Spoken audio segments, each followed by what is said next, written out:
ಅವು ಪ್ರಾಣಿಗಳು, ನಾವು ಮನುಷ್ಯರು. ಒಳ್ಳೇದ್ಯಾವುದು ಕೆಟ್ಟದ್ಯಾವುದು ಅಂತ ತಿಳ್ಕೊಳ್ಳೋದಿಕ್ಕೆ ಆ ದೇವರು ನಮಗೆ ಬುದ್ಧಿಶಕ್ತಿ ಕೊಟ್ಟಿದ್ದಾನೆ. ಯಾವತ್ತು ಮೋಸ ಮಾಡಬಾರ್ದು, ಸುಳ್ಳು ಹೇಳಬಾರ್ದು.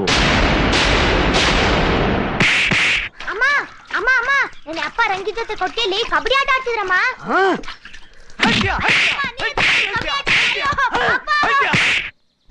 ನೀವ್ ಮಾಡೋ ಪಾಠ ಬೋರ್ ಹೊಡಿತೆ ಮಿಸ್, ನಿದ್ದೆ ಬರುತ್ತೆ, ಅದಕ್ಕೆ ಲೇಟ್ ಆಗಿ ಬಂದೆ.